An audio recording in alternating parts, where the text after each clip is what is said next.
Welcome to the Business Building Blocks podcast, where we talk about struggles and celebrations that leaders and entrepreneurs experience on their journey to success. I'm your host, Kristina, and I'm passionate about helping you achieve massive amounts of success at work and at home. We'll talk about all things people and organizational wellness, share relatable stories, and feature insightful guests because quality people and processes are at the heart of every success story. Ready to learn, grow, and have fun? Let's dive in.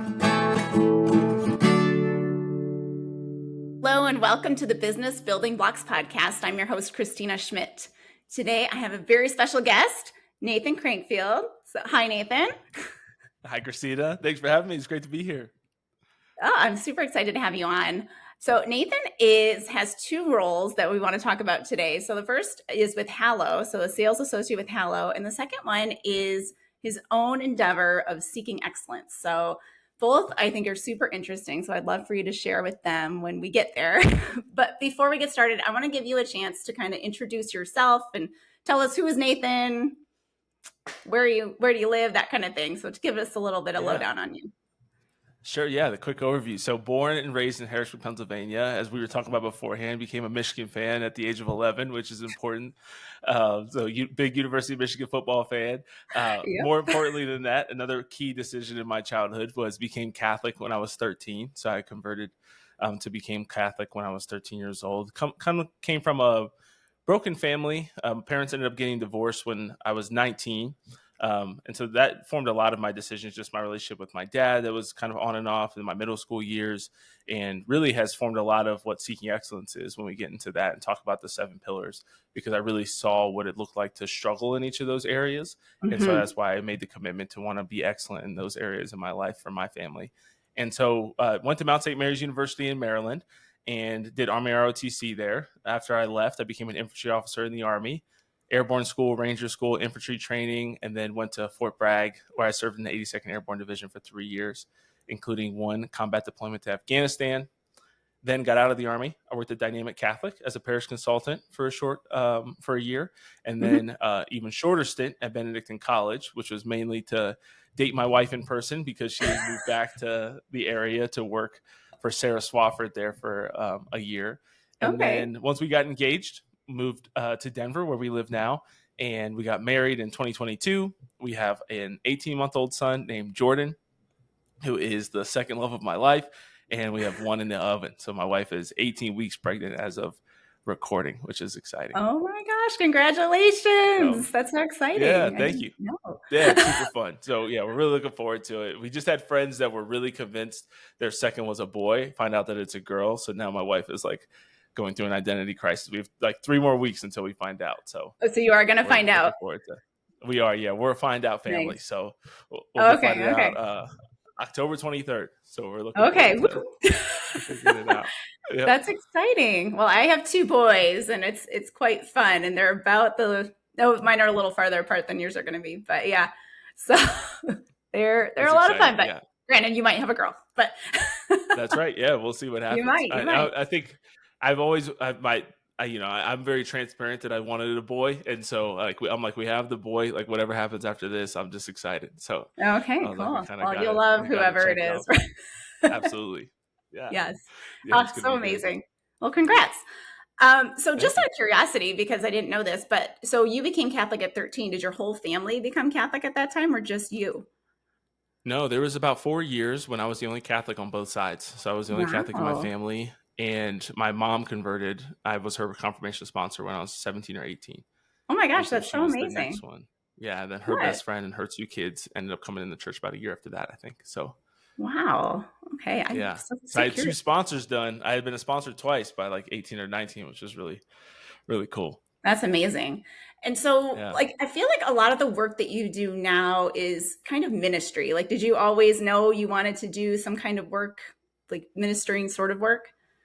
Yeah. So I say in college, I had 2 loves, the Army and the church. And so I was very committed to my 4 years in college to really figuring out what gifts God had given me and how I could hone those and really use them to maximize just building up the church, building up the world. And so I had this drive and this passion for the military, for the Army. I'd always wanted to see how far I could go. I really wanted to test myself to see, could I do something like Ranger School. Hmm. And my original vision was to be on a SWAT team afterwards. So I wanted to be a police officer Okay. after the Army. The other thing that I loved in college, I did all types of volunteering. I did Special Olympics, Habitat for Humanity, Big Brothers Big Sisters, volunteered with the police and the POW program with the inner city kids, doing all kinds of different things, mission trips foreign and here in the US. And so did as much as I could to kind of really feel like, what am I most passionate about and what am I best at? And so I found that leading my Bible study with my men, leading retreats, giving talks was really where I felt that people were affirming the gift and saying like, hey, you're really good at this. Like you really are moving, you're inspiring with your words, you tell Hmm. stories really well, all that kind of stuff. And so that was something that I wanted to push deeper into. And so I knew that that was a passion of mine. I still got to do a little bit of it when I was in the Army, volunteering with faith formation with basic trainees and volunteering with youth group in my last parish where I lived in North Carolina. And so getting out of the Army, I was like, okay, I don't want to go be a police officer anymore. It's 2019. I think that my timing for that, no matter your political stance, whether, COVID and 2020 with George Floyd situation, it was not a great time to be in the military or to go become a police officer. And so I don't know how, by the grace of God, I was steered out of both of those things and There you found the go. job at Dynamic Catholic, which for me was, like I always say, my Derek Jeter to the Yankees organization, like what I had just dreamt of working in college. Dynamic Catholic, Matthew Kelly books were really big for me in my Hmm. journey Hmm. with the Lord. And so that was like my premier organization in the church. And so I got the job there as a parish consultant.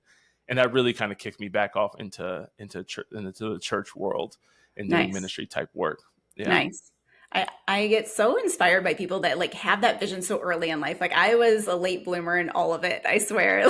Like I was probably didn't revert. I'm a cradle Catholic, but didn't revert until mid 30s when I was getting married, which a Okay. late bloomer there too. So but yeah, it's so amazing to see that kind of focus. Like basically at 13, you were probably before that, obviously, you were starting to see some huge direction and call, like Yeah. push in your life. And that's so beautiful. But I mean, God calls us when we're ready, right? Or when it's time. Absolutely. His timing Yeah. is right. So yeah, very cool. So let's talk about your role at Hallow. You similar in terms of working with schools as kind of your parish consultant, right? Or how does that work? But Yes. tell me about So now yeah. So I started at Hallow 3 years ago. It's been a really beautiful journey. One of my best friend in the world now, my best friend from high school, is Alessandro DeSanto, who's our CFO. it. And so he's Okay. one of the three co-founders of the company. And so I knew about it when it was an idea. And so Hmm. he had texted me, had like a catch-up phone call when I was living in North Carolina. He's telling me about how he's quitting his job. They're starting this Catholic prayer app I gave to the Kickstarter and did some volunteer work with them in the early days. And then when I was looking for a job when we were moving to Denver, Hmm. there's a long story behind how I ended up with them, but I was telling Alessandro about it one day, and he was like, "Well, let's get on a phone call with Alex, our CEO." And Alex, who I'd known from visiting them at Notre Dame when we were in college, he says, "Why don't you just come work for us?" And I'm like, "What would I do?" In my mind, I'm like, "Well, maybe I could write some content." But I know that I can't do anything on the tech side. So I was like, I don't Uh-huh. really know what you do for an app. And they're like, well, we're starting a sales team. And they're like, you're, influential and, good with people. Like, you could probably do that. And I was like, yeah, I probably could. So I was the first person brought on what we call our B2B team, enterprise sales, selling to parishes, schools, dioceses, universities. And so at the time we were really focused on schools. And so I was the first sales lead brought on. And then now 3 years later, we have a team of about 22 specifically on the sales team, which is amazing because we started with three of us. Wow. And Yeah. I was the 18th employee total at Hallow. So now we have, if you include contractors, over 150 employees. And yeah, our B2B team is now 22, going to be 25 ish here soon, That, which has just been amazing. So now I'm the manager of the sales leads on the team and hmm. getting to see it grow and that business side and just getting the full immersion into the business world through working for a Catholic mission, but a for-profit company has been really awesome, really, Yeah. really cool. I love the mixture of the two. And it's been a huge blessing to have that role. That's amazing. And I think the work, like I listen to the Hallow app, I use it. Probably not as much as That's some people, awesome. but I use it. And Sure. We have some power users for I sure. would imagine, yes. Yeah. I use it for the Bible and the daily reflections primarily and the trivia. I'm really into the trivia. Nice. But That's amazing. it's such a great such a great app to have, because in this world of where we're at, like to be focused on, growing our faith, spending that time in the quiet, because we Hmm. don't do the quiet. And so I think it's beautiful. I could do sporadically listen to the ones that are making you be quiet. I'm like, ooh, that's good for me. Somebody making me be Yeah. quiet is good. So yeah, beautiful. So as far as your role there, like what's the goal? What's the vision there in that one? To like get into a bunch Yeah. of So schools, or what's the goal? yeah, exactly. So we partnered with over 500 schools now across the country, and now we have a new parish partnership. So the goal is to scale that and to partner with as many parishes as we can over the next few years.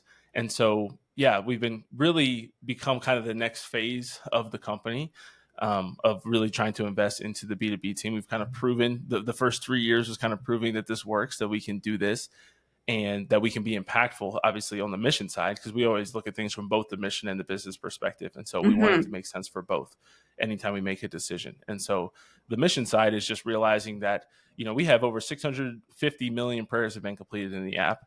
When I joined, I think we were celebrating 10 to 25 million prayers completed in the Wow. app 3 years ago.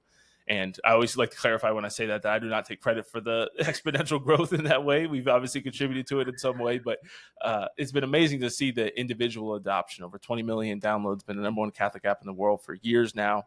And we've helped a lot of individual people. So now we Mm-hmm. want to see, how can we help the church? How can we help a parish, a diocese, to grow closer, to have better communication between the bishop and the people, so that you're not just hearing from your bishop during the annual Catholic appeal, or some Oh. other time where they're raising money, right? How can we make it so that pastors are able to speak to their people and have better communication, not just on Sundays for an hour, but actually have spiritual experiences where people are growing together, albeit while they're apart, right? While they're separate and they're Mm-hmm. in their homes and they're going to work and they're doing things, and they can pray for each other in powerful ways. So that's our next phase, is how can we help the institutional church? That's been one of Alex's founding goals and his vision for a long time.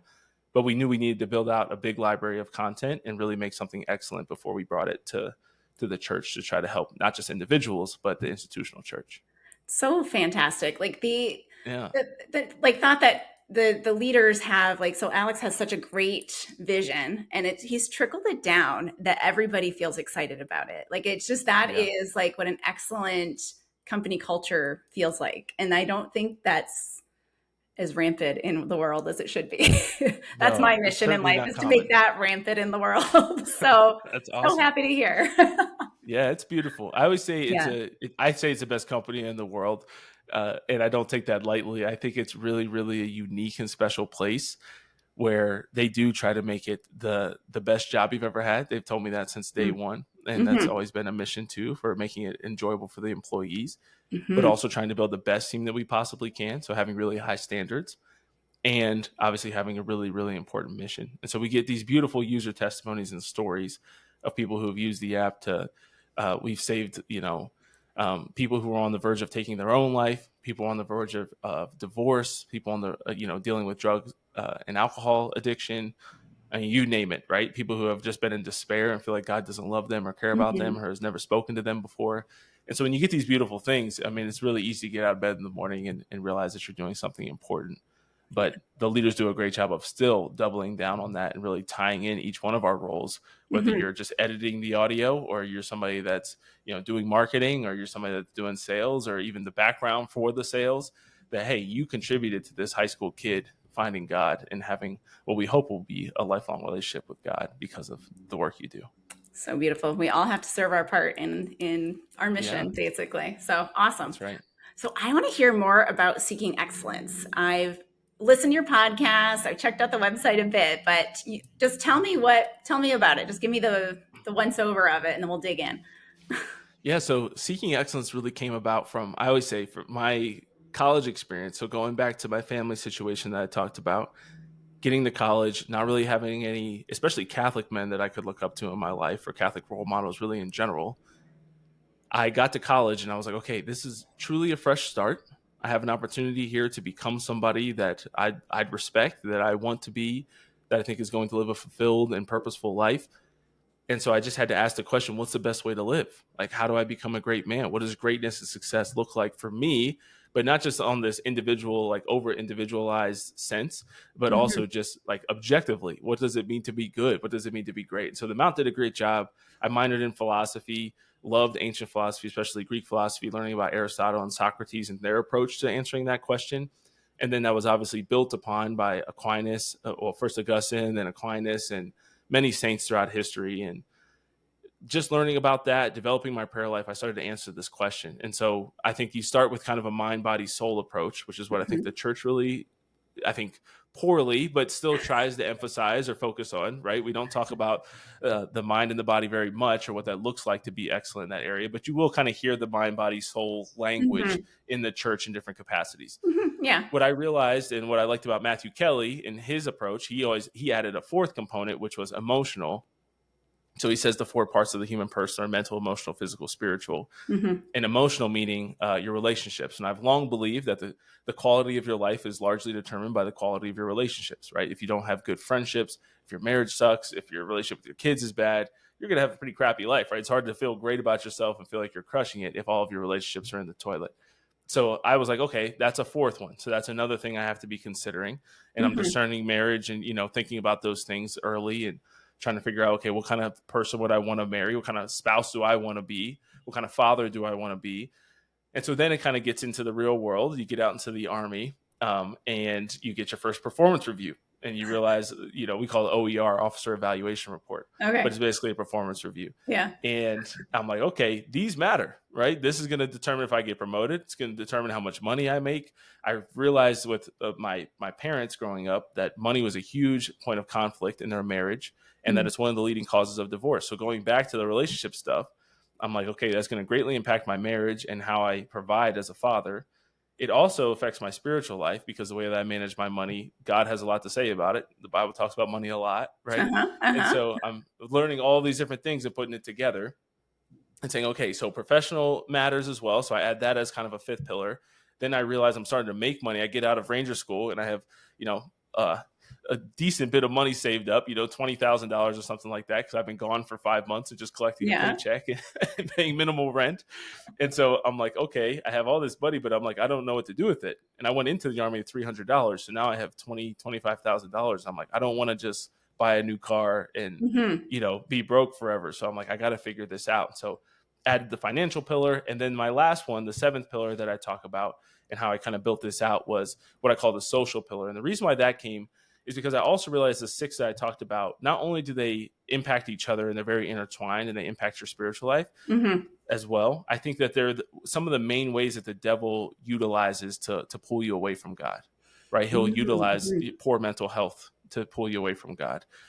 People who aren't mentally tough, I think, is another place where the devil can creep in and try to pull you away from God. Mm-hmm. Your relationships, he can pull you away. Your finances and getting you obsessed with money, over Yeah. committed and worried about it, right? All these different areas. The last area that I realized was really important was this social pillar, because as I realized when I was becoming more outspoken about my faith and my values on social media and talking about it publicly, was all these kids who went to my Catholic school, who led some of my retreats, who sometimes even made fun of me for being the wild kid who's coming to the retreats and going to mass and doing these things.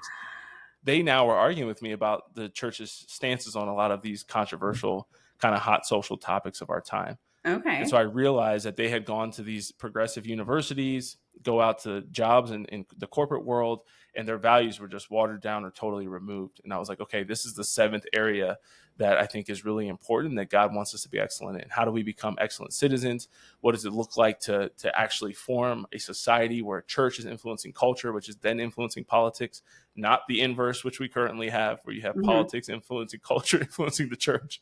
And so it's like, how do we get that rightly ordered? And how do I understand these things and be able to articulate my values and what I believe so that I can form my children, most importantly, but also share these values and try to restore some sense of sanity in the world. So that was a Yeah. long answer, but that was really how the seven pillars came about. And so I started podcasting about them, writing about these ideas, and giving talks in person at conferences and things like that as well. Yeah. Did you find when you were developing them that they kind of kept morphing? Like the more you talked about them, the more you did all of those things. Like, did you find that they kind of started maybe not morphing, but like getting deeper in some way? Certainly. Yeah, I have subcategories in each one. So I have this thing that I use with people called the examination of excellence. And Okay. so that's like a 30-minute exercise of going through and rating yourself from 1 to 10 and all the subcategories. So under mental excellence, you'll have like mental health, you have mental toughness, you have lifelong learning. I think that's really important. So I Mm-hmm, call that like the mm-hmm. exercise of your mind. The physical, you're going to have health or nutrition, sleep, uh, exercise, and then you can break even those down into different categories too, right? So it can Yeah. really goes deep, and you realize it's this lifelong journey. And I always tell people, especially with the examination of excellence, that you want to have this kind of grade point average approach to it, Hmm. where the goal is not to have 2 A's and 3 F's, right? Like the goal is to have a 3.5 grade point average. It's to Yes. be on honor roll, right? It's to be on dean's list. And so your goal is, it's okay if you're B pluses across the board or you're a B across the board. Like that's pretty good. Hmm. But once you start realizing, oh, I'm kind of D in finances, I haven't budgeted in 7 months and I don't really know where my money's going and I have like some credit card debt racked up, then that needs some emphasis for the next few months. And maybe you take some time away from some of the other things so that you can focus on that for a little bit. So it's constantly shifting. The balls are all in the air. You're going to drop some of them. They bounce back up, or if they don't bounce back up, you got to remember to pick them up after a while. So Exactly. Yeah. Sometimes you got to kick yourself in the pants to get it going again, right? certainly, certainly. Yeah.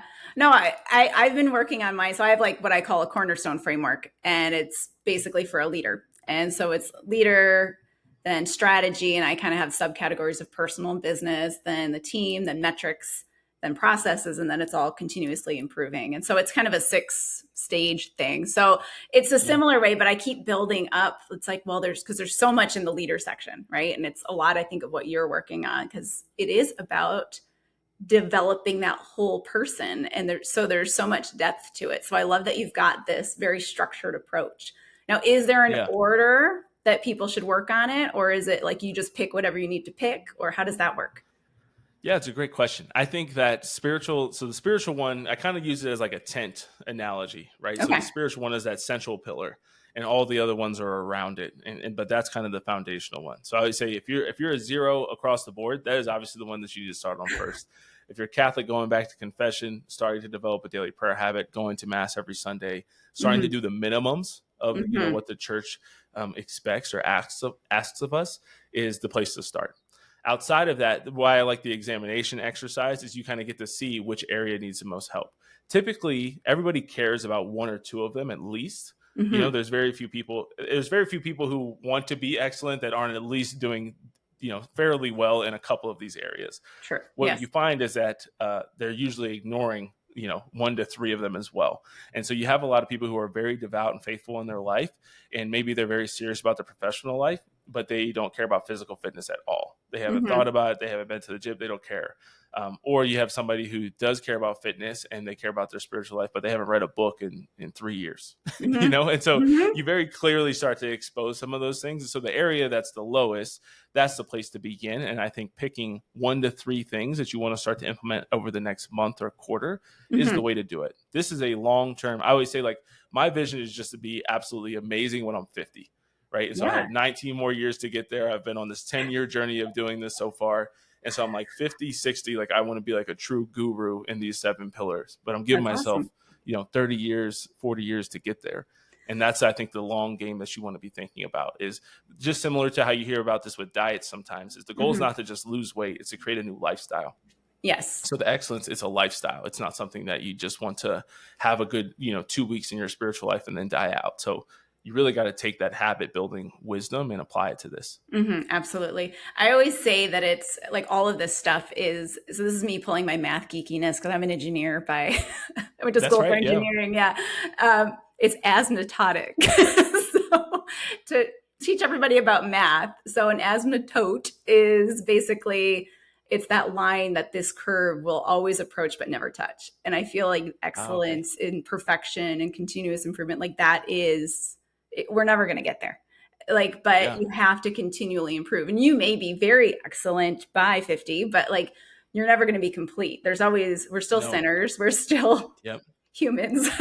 So It's always a like journey. it is. And so not to burst your 50 bubble, but you will probably still find so No, I much think, more that you're trying yeah. to hone in, because by then it's like so much. It's huge. Certainly. Yeah. Yeah, and I think the thing is that I got close, I would say. There's still a lot of goals I didn't reach by the time I was 30, but it's kind of like the cheesy saying that if you shoot for the moon, you land amongst the stars. Yeah. And I think that if you're striving for excellence, like I'm just amazed at now when I look back at 10 years ago with the way that my mind operated, with where my spiritual life was, with the marriage that I have now, and the family that I'm building, my Hmm. professional life and where I've gotten to, income wise, or all the things, right? And just the Yeah. podcast, whatever it is, I'm amazed at it because I was intentional and strove to do things. So that's the biggest thing I think is just, especially in these 10-year blocks, is to be able to look back and say, man, I made a lot of progress over the last 10 years. Because the reality is what I've seen in my life, and I was actually just listening to this great Nick Saban video yesterday talking about this, is he just says that the default is average. The default is to not really care that much, to not give your best effort. He's like, Hmm. when we get players and we get convinced players to give their all every day, he's like, that is exceptional. That is very abnormal. And we have to realize that this is special. Somebody who actually strives and gives themselves every day and tries to get better, because the average American, the average Canadian, the average person in the world is just coasting along. And when you're Hmm. coasting, you're usually drifting further away from the person God created you to be. And so I Yeah. think it's really important to recognize, like you said, we're never going to be perfect, but we also can't. I think a lot of self-help people try to narrow it down too much, where they say, okay, all you need to focus on is this one thing, or just the physical fitness, or just making Hmm. money. And Hmm. it's like, yeah, you can try that, but many have tried that and failed and found it unfulfilling. So you really do need, seven's a lot. It's a lot to think about, to work on, and to care about, but it's what's required. I just think it's the most basic version of what God wants of us, you Yeah. know? But if you just grab the one and you focus on the one, eventually the things become a habit, then you're not thinking about it. And then you can grab the Yep. next thing. And so it works as a system. And that's, I mean, that's the only way to get better is you do the thing that's hard right now. It becomes easy, then you can do something else that's hard. So Yeah. it's great. So who is your like key clientele? Like, is it anybody that wants to develop in these areas? Is it men? Is it like, what are your, Yeah, that's where's a your good focus? question. I've been drifting more and more towards making content for men specifically. Hmm. I think that it's something that I would like to expand on as I grow older. Especially like I'd love to be like coaching more 30-year-old men by the time I'm 40. Right now, Hmm. I've always Hmm. said that the podcast and the content that I create is mainly geared in that like 18 to 35 range. And I think it's applicable for a lot of people outside of that range. But obviously, me being 31, that's who I speak to the most. And I think who relates to what I say the most. But I think that going back to what we were talking about and it being somewhat overwhelming or thinking about how to begin, in those years of your life, I think especially in your 20s and 30s, you really lay a foundation for these things Hmm. that can last you a very long time, right? Like if you make some pretty key financial, you can make some financial decisions in your 20s that can really set you back immensely, and you can make some that will really set you up for success, right? If you start investing, very minimally when you're 18, like it's amazing what you can have when you're 65, right? You Yep. can also rack up $300,000 of student loans, right? Or Yep. 200 grand of student loans that can be immensely difficult to pay off over time. And Hmm. so that's why I kind of say that it's my kind of prime age group, is because I think that you can lay these foundations when you're starting your marriage, when you're starting your family, when you're Hmm. in your professional life, even in your physical fitness. I always say, like, I've had injuries and setbacks, but I still kind of have this baseline fitness or like body type, where Yeah. I don't just totally lose everything when I don't work out for a little while. And I think Hmm. that's because I reach a very, very high level of physical fitness when I was training for Ranger School and going through a lot of the Army stuff that I was doing. And so, yeah, you can lay a great foundation in those ages. So I would say anybody who's looking to aspires to greatness, especially for Catholics or Christians at large, in their 18s to teenage years to their 30s, All right, is kind of cool. the target. All Yeah. right. And I'm going to steal a question from one of my coaches right now. If seeking excellence was wildly successful and met every single goal target that you wanted it to hit, and in 50 years, you're sitting there, you're thinking about, and you're looking out at the world, like what is different in the world? Yeah, I think this is probably what clarifies that I want to work with men more, because I think that would be a big part of it. And so I would say to see thousands of men leading their families in a different way, Hmm. leading their families as men who are on fire for their faith, on fire with love for their families, have their finances in order, are striving to be physically fit, can defend our values and what we believe in, and are striving to constantly learn and grow and just become better versions of themselves Mm-hmm. each and every day. And so I think that would be the dream 50 years from now, is to be meeting random guys, on the street or in the airport that say like, wow, your book or your podcast or you're this or that, like really impacted my life and has changed the way that I interact with people and the way that I lead my family. Yeah. I think that, yeah, masculinity, I really want to see restored Mm-hmm. in our world and especially in the church. And so I think that would be, uh, yeah, my biggest vision, my biggest dream. Awesome. Awesome. I love it. I would love to see a world Yeah. like that. So keep going. Yes. Thank you. Thank you. I will. All right. And so if you had to give advice to somebody who wants to get started on this journey, what would you tell them? Yeah. So I always say the kind of the three foundations of excellence are intentionality, courage, and ownership. So I think the first thing is that you have to take ownership of where you are. You Mm-hmm. will never be excellent if you're still blaming other people for your situation, for your circumstances, for your setbacks. Yes, there's things that happen to us, and yes, we can be victims and we can be wounded by other people. The worst wounds we create are the ones we create for ourselves. And we've all made bad decisions that have set us back. And ultimately, for adults, we're making decisions that are the reason why we are where we are in each of Mm-hmm. the pillars. So I think owning that first, then being intentional with everything we've talked about already, with Mm-hmm. creating a plan, selecting 1 to 3, don't get overwhelmed, just start focusing on a few things here and there, and holding yourself accountable in some way. And then the third part is you have to have courage to actually do it, right? If you're going to the gym for the first time, if you're going back to confession for the first time in a long time, if you're trying to restore a relationship that's important in your life, right? If you're trying to sit down, even budgeting, right? Or just trying to learn about money for the first Mm-hmm. time, it's daunting. Like these things are scary. They're daunting. And it's difficult. And we're not living in a time or a world now where we're trained to be courageous, where we have to do a lot of difficult things. And so you can recognize that can be a heavy lift for a lot of people, but it takes courage to be excellent. It takes courage to not just learn what you believe and learn our values and learn what the church teaches, but to be able to articulate it and say it to somebody who Mm-hmm. might very well disagree with you, even strongly. It takes a lot of courage. So each of It the does. pillars takes courage. So I would say responsibility, take ownership for where you are. That's the only way you're going to believe that you can make a change, is if you're the one that got yourself there, you're the one that can get yourself out by the grace of Mm-hmm. God and with his help, of course. And then making a plan. And then lastly, having courage to actually execute it. Awesome. Love it. So, what is exciting? What's coming up for Seeking Excellence right now?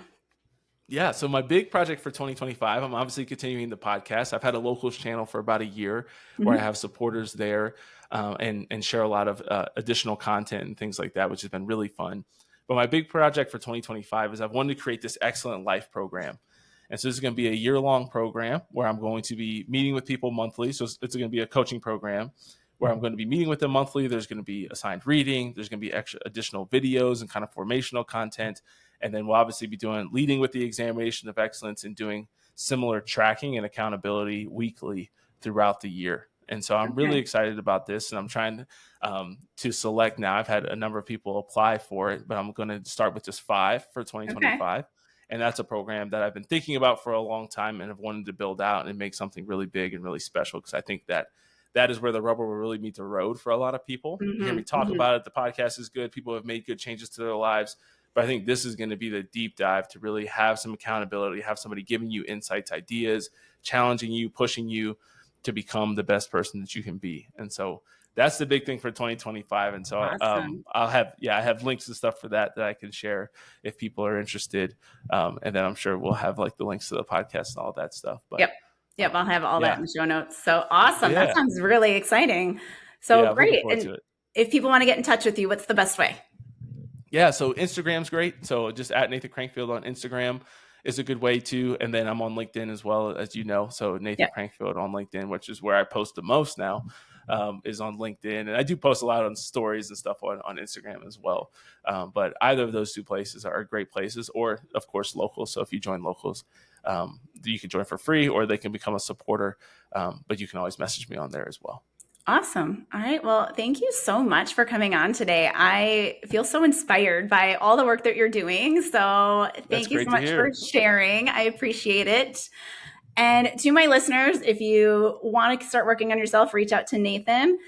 If you are ready to start changing your leadership, we have a Thrive program coming up starting at the end of October. So if you want to check that out, it's KristinaSchmidt.ca/thrive. So it's a 6-month program because that's behavior change. Just like Nathan's program, you need that time for the behavior change. So reach out if you're interested in that because that's coming up soon. Our deadline is October 21st. So get in before that deadline, and spaces are limited.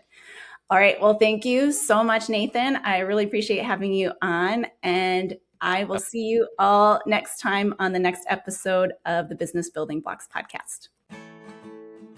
Thank you for listening to the Business Building Blocks podcast, where we talk about all things people and organizational wellness, because quality people and processes are at the heart of every successful business. If you enjoyed today's episode, please be sure to hit the subscribe button so you know when new episodes are released. You can also follow me on Instagram at KristinaSchmidt.ca, where I share real-life tips to help in your leadership and life journey. To get one-on-one and team support with your leadership development, book a discovery call on my website at KristinaSchmidt.ca. Thanks again for listening, and we'll see you in the next episode.